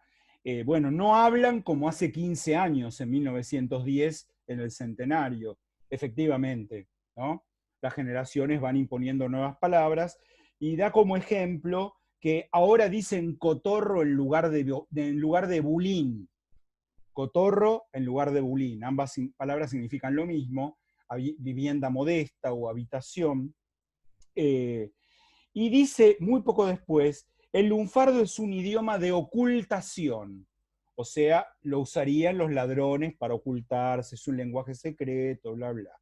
Y sus vocablos son tanto menos útiles cuanto más se publican. El arrabalero es la fusión del habla porteña y de las heces trasnochadas de ese cambiadizo lunfardo. Bueno, sigue hablando un poco más, es un artículo muy corto, de 4 fotocopias son, pero lo que quiero mostrarles es que Borges, primero, insiste en que el lunfardo es una jerga propia de ladrones, un tecnolecto, pero por otro lado dice que hay otra cosa que se llama arrabalero y que a él le parece un horror que esté avanzando y que esté en boca de todo el mundo. Él mismo dice, lo usamos en la intimidad, como en mi casa también lo usamos, ¿no? Se horroriza a sí mismo el tipo. Interesa esto porque a partir de todo esto, de estos testimonios del siglo XIX y de lo que dice Borges en 1926, bueno, habrá una cantidad de autores, ustedes van a leer ahí unos capítulos de mi libro Lunfardo, que son el apunte 3 y el apunte 4, si no me equivoco son un solo PDF, 3 y 4, distintas concepciones sobre la naturaleza del lunfardo y finalmente en busca de una definición. Les voy a pedir finalmente que lean también eso para ver qué definiciones se han dado del lunfardo, sobre todo a partir de la mitad del siglo XX para acá, y cómo podemos ir afinando más o menos la definición. Si lo quieren en difícil, tienen que leer ahí. Yo también propuse una definición, ¿no? La propuso Govelo, antes de Govelo muchos otros. Govelo además no propuso una, propuso 4 o 5 en diferentes momentos de su vida. Pero para decirlo fácil, ¿qué es el lunfardo? El lunfardo es un vocabulario de términos populares. Un simple vocabulario, un listado de palabras y de locuciones o expresiones populares difundidas por toda la Argentina, en todas las capas sociales y en todas las franjas etarias. Un vocabulario popular que incluye palabras y locuciones, surgido en el Río de la Plata, si quieren agregan eso, surgido en las ciudades del Río de la Plata, pero extendido ya a toda la Argentina, a todas las capas sociales y a todas las franjas etarias. Si queremos tener una idea de la difusión del lunfardo, nuestra pregunta no tiene que ser nunca, ¿vos usás tal palabra? Sino, ¿vos conocés tal palabra? Porque lo que vale aquí es el conocimiento pasivo de esa palabra. Aunque yo no use una palabra, no sé, arre, aunque yo no use arre, la conozco y sé cómo se usa. Eso es suficiente para que yo valga como un conocedor de eso. Podríamos ir para atrás, aunque alguien no use la palabra bulín o percanta, bueno, con que la conozca es suficiente. Es suficiente. Y la conocerá por una letra de tango, percanta que me amuraste, mi noche triste, empieza así, ¿no? Será suficiente con eso.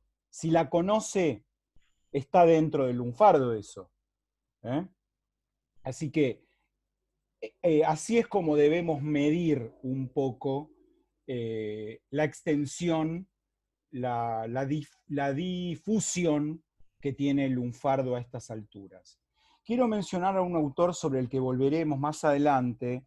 Ya vamos terminando, quedan 15 minutos, no se asusten que... un autor que se llama Mario Teruggi, Teruggi doble G.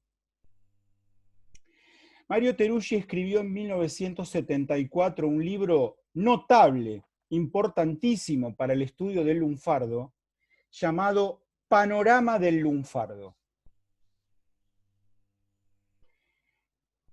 Y en las páginas finales del libro, él dice, bueno, 1974, ¿no? Él dice, bueno, el lunfardo efectivamente es un argot rioplatense, pero en estos momentos está en camino de ser nuestro argot nacional.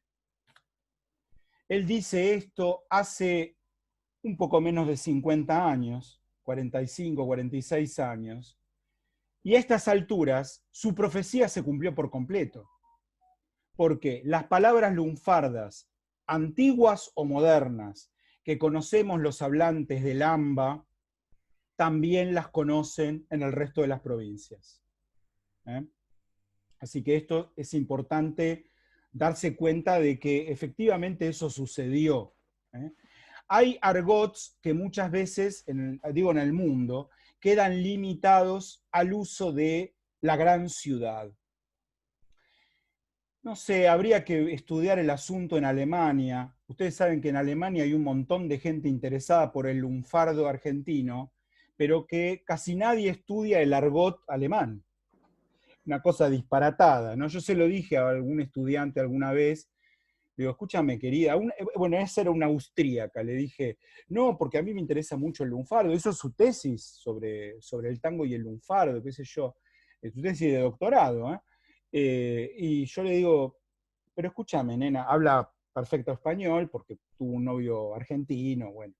Le digo, escúchame, nena, vos tenés que estudiar el argot de Viena, si vos vivís en Viena, ¿quién sabe del argot de Viena? Y me dice, no, hay un viejo periodista que tiene un programa de radio de media hora, que sale una vez por semana, media hora, hablando del argot de Viena.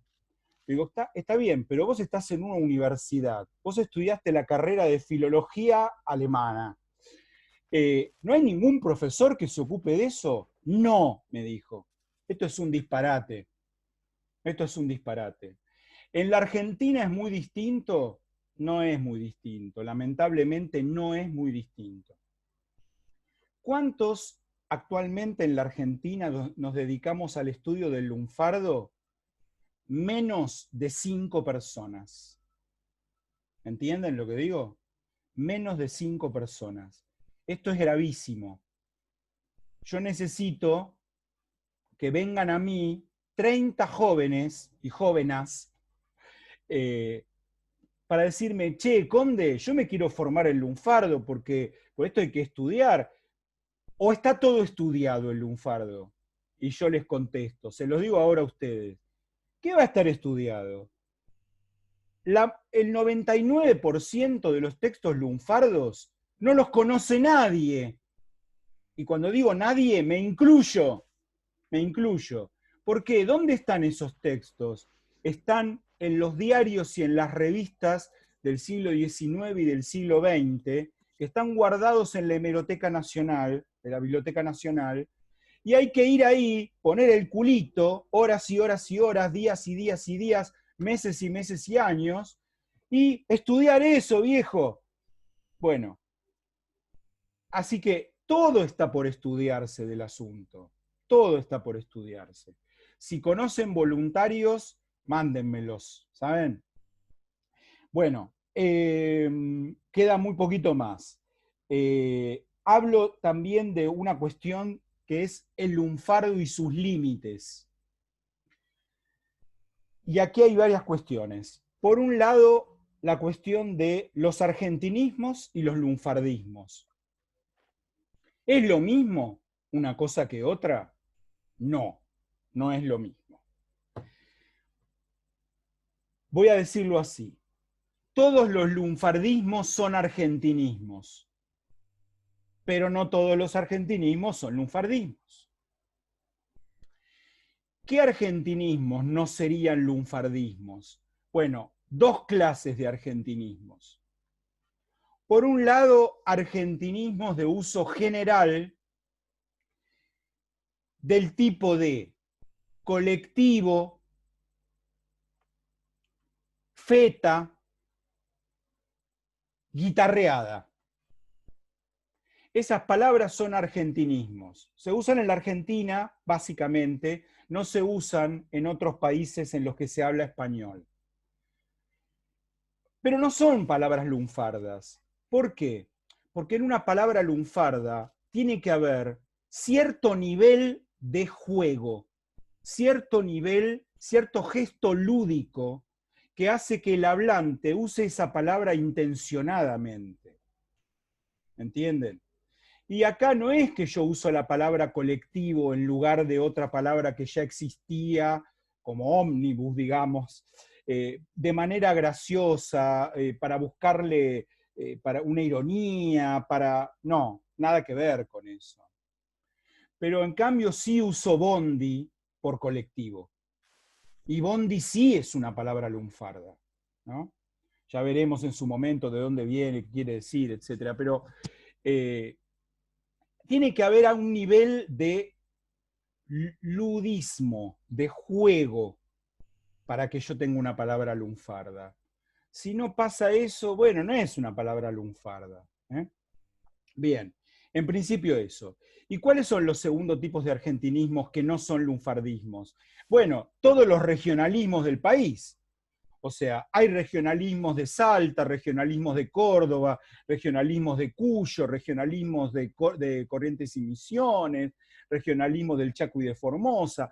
Hay una cantidad de palabras de uso regional o provincial que no han llegado al lunfardo. Que cuando digo no han llegado, digo no se han difundido a partir de lo que todavía es la metrópolis, o sea, Buenos Aires, y los medios de comunicación de Buenos Aires, los diarios, los canales de televisión, las radios FM, bueno, los portales web, etcétera, que están mayoritariamente todos en Buenos Aires.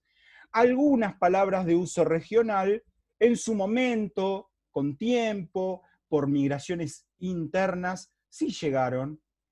Quiero decir, antes nombré la palabra pucho. Pucho es un quichuismo, es una palabra que viene del quichua, donde quiere decir sobrante, residuo. Y de esa manera llegó a Buenos Aires y el lunfardo le incorporó, ¿no? Pero en general, digamos, si vas y hablas con un mendocino y le decís dónde tengo que doblar para ir a tal bodega, y el tipo te dice dónde topa lo pandito, y vos no tenés ni idea de qué te está diciendo, topa, pandito, ¿qué es eso? ¿No? O en el noroeste, una persona viene con un bebé y te dice, la guagua no durmió bien, y vos no sabés que guagua es bebé, precisamente. En fin, esos son regionalismos, que existen en todas las provincias o en las regiones. Incluso puede haber regionalismos ciudadanos de la capital o de cierta ciudad importante de una provincia. Puede haber rosarismos, por ejemplo, que nosotros aquí en Buenos Aires no usamos, y en Buenos Aires, y en Rosario son normales. No sé, se me ocurre ahora la palabra Carlitos. Un Carlitos es un tostado de jamón y queso.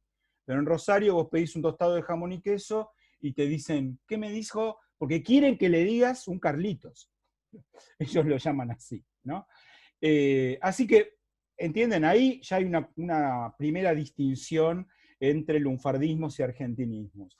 Luego, otra distinción que hay que mirar con mucho cuidado es cuando uno ve una palabra que puede creer que es una palabra lunfarda, bueno, tener el cuidado, tener la precaución de revisar si esa palabra no es usada en otros países de América, porque a lo mejor no es una palabra lunfarda, a lo mejor es un americanismo la palabra, ¿no? Vamos a ver si encuentro algunos ejemplos de eso. Perdón, ¿puedo hacer una pregunta? Sí, Que me por quedé supuesto. pensando. Sí, Manuela. Entonces, ¿puede haber algún argentinismo que no sea lunfardo de Buenos Aires? Claro, estoy diciendo eso. O sea, ¿Por eso hay? sí, todos los regionalismos son argentinismos y no son lunfardismos. Claro. Bien. O sea, un correntino que te dice cursiarse es, perdón, cagarse, ¿no? Asustarse, acobardarse. Bueno, eso es un argentinismo, pero no es un lunfardismo. En lunfardo no se usa cursiarse, ¿entendés? Sí, yo digo que sea de Buenos Aires, porteño, digamos. Claro, eso me parece que es lo de capital. Claro. Ah, bueno, es que si es un porteñismo y tiene un sentido lúdico, es una palabra lunfarda o una expresión Claro. lunfarda. Tendría que ser una palabra tan neutra que vos digas, bueno, esto no es una palabra lunfarda. Por ejemplo, albergue transitorio, ¿no? O sea, la locución albergue transitorio no está difundida en toda la Argentina, ¿no? Es algo de la ciudad de Buenos Aires. Es el nombre oficial de un telo.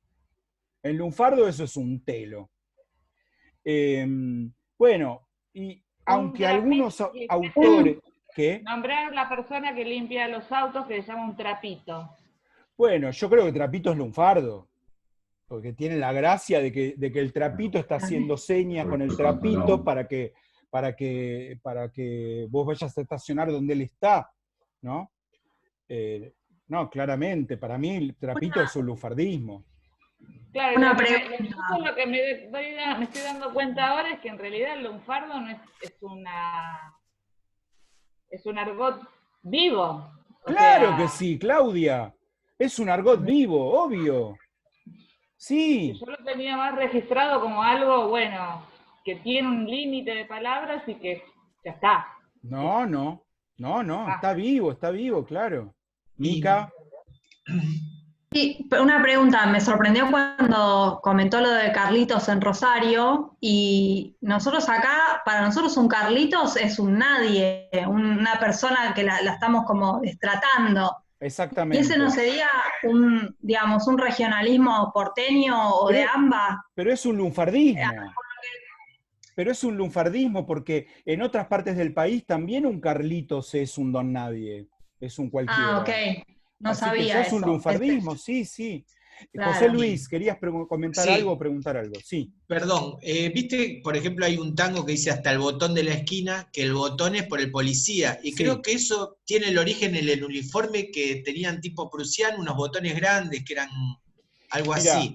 ¿Ese término es lunfardo? Porque Sí. le llamaban botón al policía, digamos. Sí, botón. Bien. Pero me parece que es más sencilla la explicación, no tiene que ver con el uniforme, sino que lo llamaban botón porque prende, te lleva en cana, ¿no? Me parece que esa es simplemente la explicación, no lo de los botones, del uniforme, nada de eso. Ya. Termino con lo de americanismo, sí, ya estamos terminando.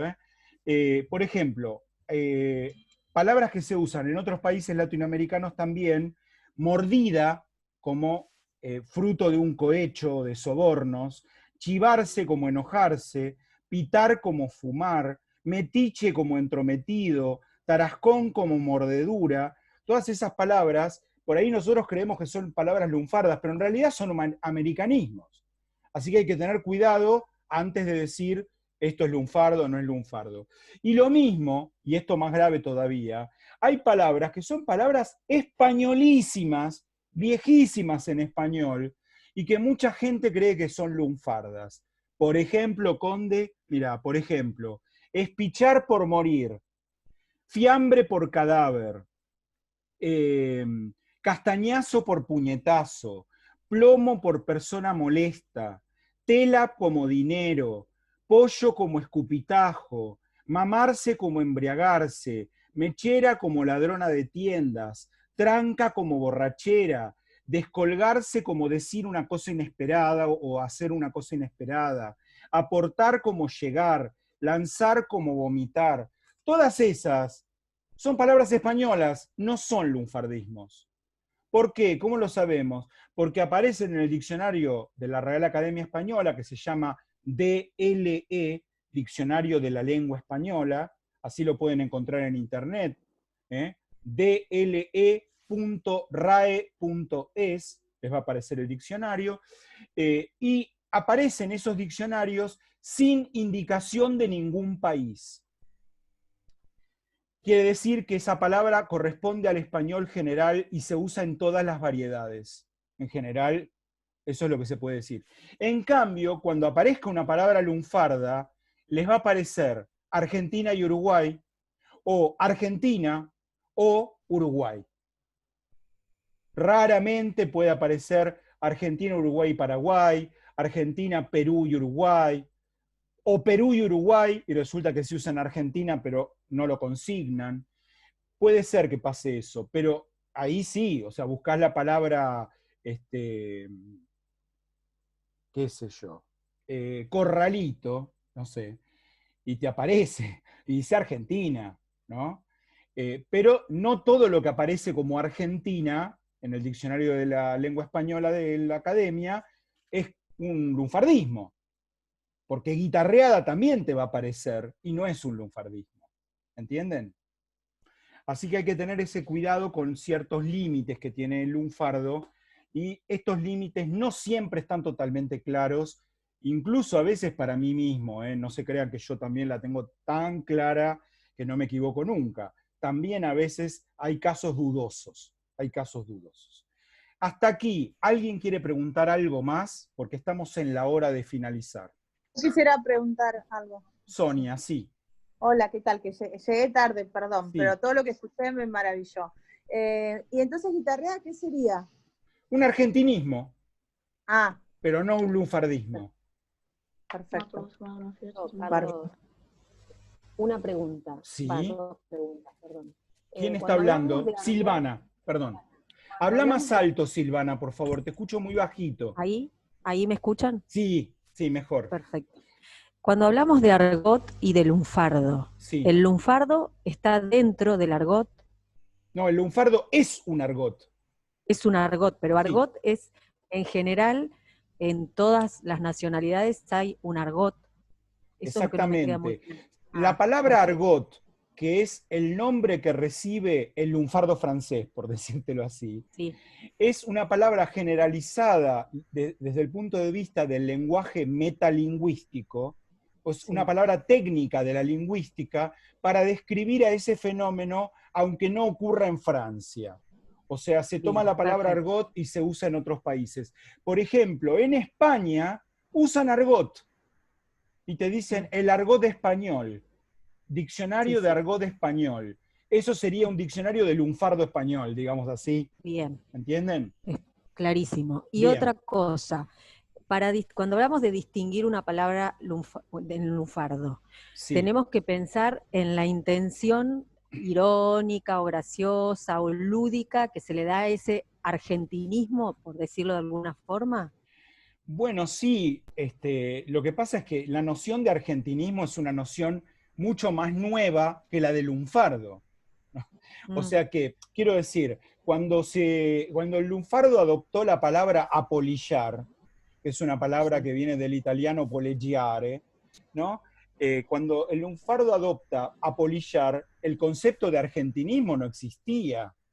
O sea que primero apolillar fue una palabra del lunfardo.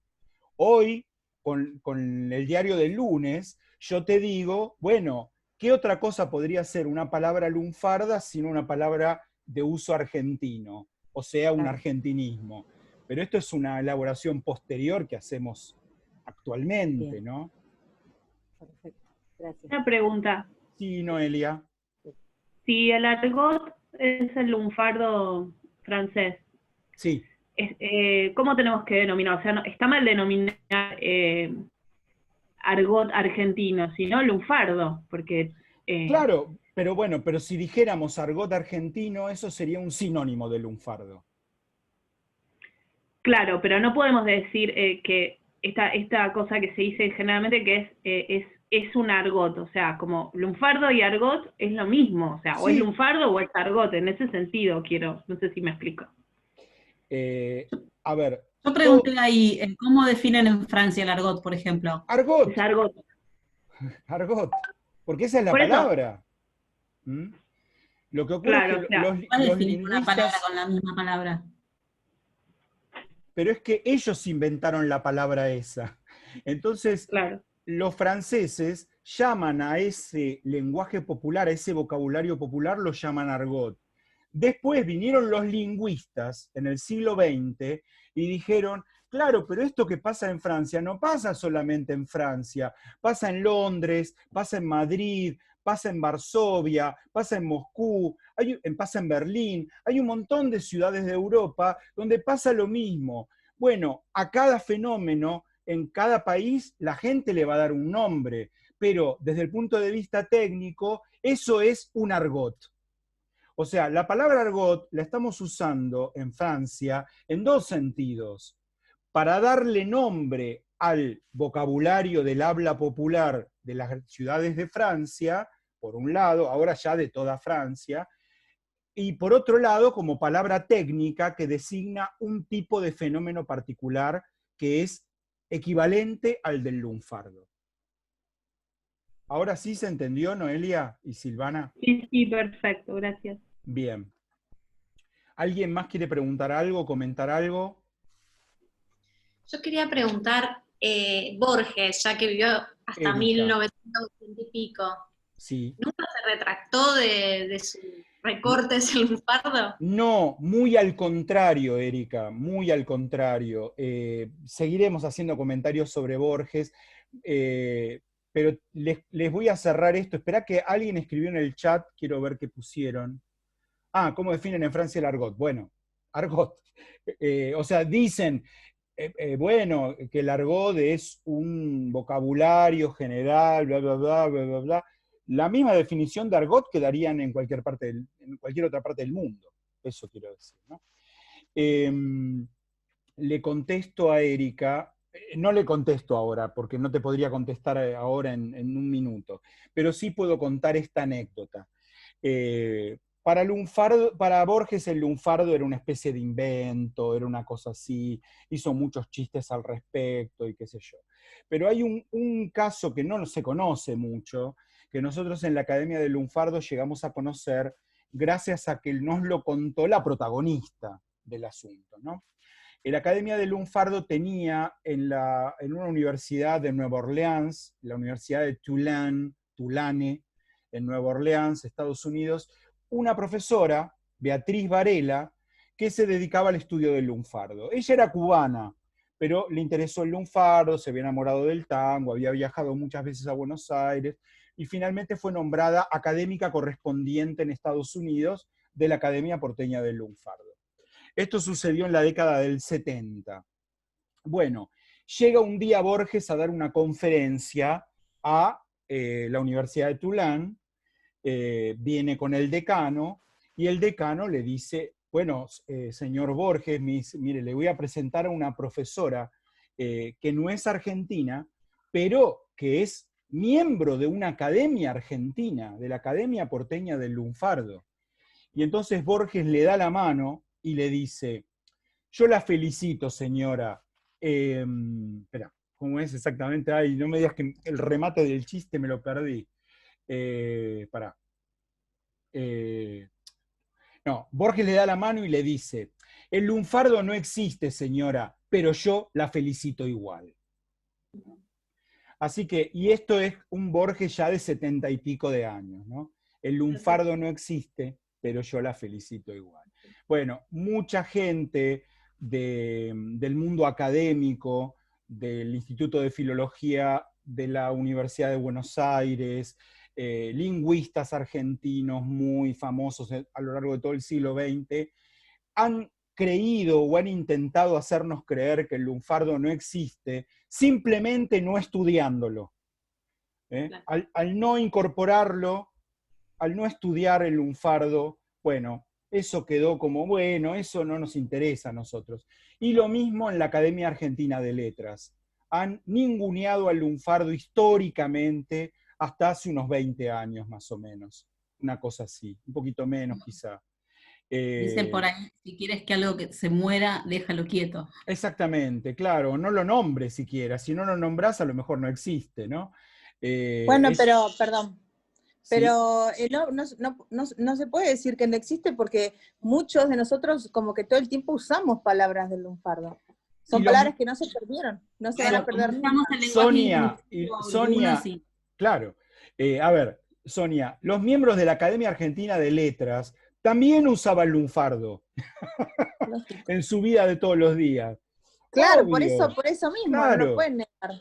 Bueno, Yo soy profesora de prácticas del lenguaje y cuando en primer año con los de primerito vemos variaciones lingüísticas, ahí vemos dialecto, sociolecto, cronolecto, y siempre lleva una canción, se dice de mí, y ahí buscamos las palabras. Y bien. Es como que ellos se quedan así, ay, ¿qué significa? Y es muy divertido, muy lúdico. Claro que sí. Me gusta. Sí, además ese tango, y además supongo que lo pondrás cantado por Tita Merelo. Claro, y ellos lo relacionan con la novela Betty la Fea. Ajá, claro. Era la banda de sonido, sí. A mí me pasa que no puedo leerla si no la quiero cantar, es muy loco. La empiezo a leer y ya me sale para cantarla. Y cantala. Y nos divertimos un rato. Pero claro, hay que hacer así, hay que hacer así. Sí. Yo hace muchos años, yo me dedico además de al lunfardo al tango, ¿no? A investigar temas de tango. Y hace muchos años en un congreso internacional lleno de gringos, había finlandeses, noruegos, yanquis, ingleses, tanos. Iba a hablar sobre la letra de un tango que a mí me gusta mucho, el tango Confesión de Discépolo, Iba a leer la letra, porque iba a analizar cada estrofa de la letra. Y llegué ahí y dije, ¿por qué voy a leerlo? Lo canté entero, no sabe cómo me aplaudieron. Y a partir de ese momento, cada vez que voy a un congreso y tengo que leer una parte de un tema, también me dedico a estudiar rock, qué sé yo, y entonces por ahí cito un tema de Charly García, no sé. Lo canto, no lo leo, lo canto. Creo que agrega un poquito a la dinámica del asunto. Un poquito no, agrega un montón eso. Sí, un montón. Bueno. En clases también has cantado. Cuando cursamos las conferencias de Borges también cantabas tango. Mirá, Verónica, ya me estás revelando mis secretos. Alguien, que no voy a mencionar, me chatea internamente y me dice si los voy a hacer cantar a ustedes. No, pero el que quiera, con mucho gusto puede cantar, ¿eh? Nadie está obligado, nadie está obligado.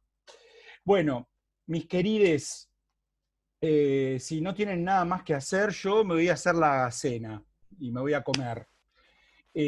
Así que en 14 días nos vamos a encontrar, pero mucho antes de eso, yo voy a subir al aula el material para que lo puedan bajar y eventualmente, si tengo algún problema técnico y no puedo hacer eso por alguna razón, se los voy a mandar por WeTransfer, por correo, para que lo puedan abrir y tener cada uno, ¿saben?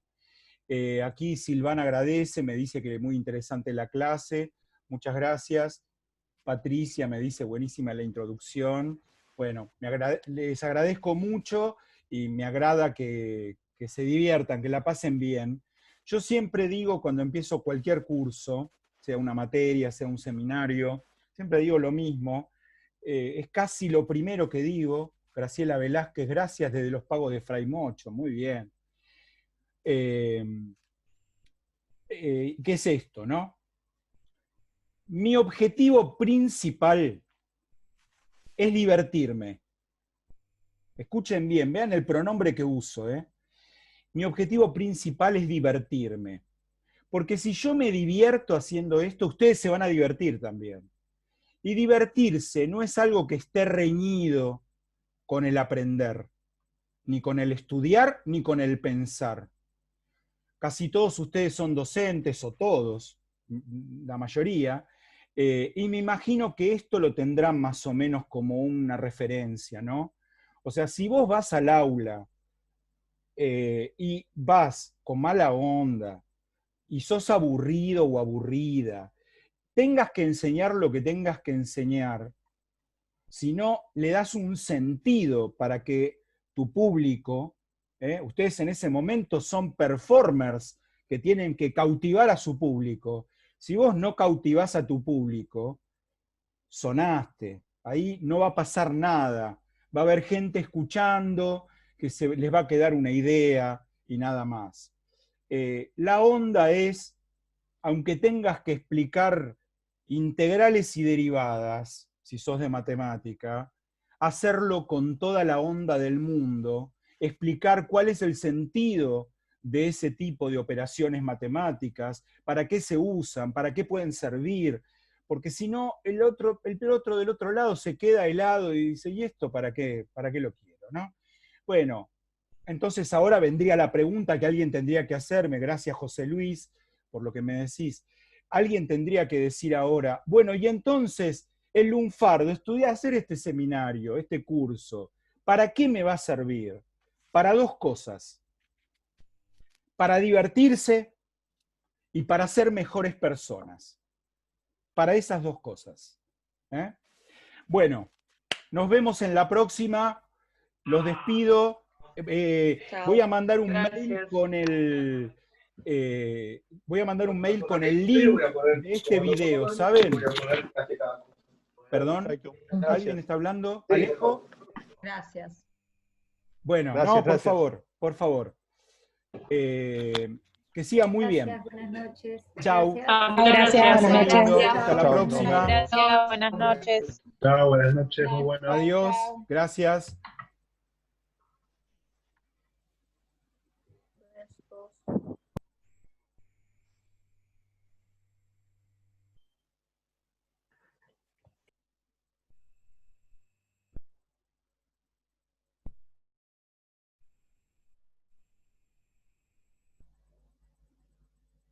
Cuando te vayas, Romina, cierro esto, ¿eh? Ahí está.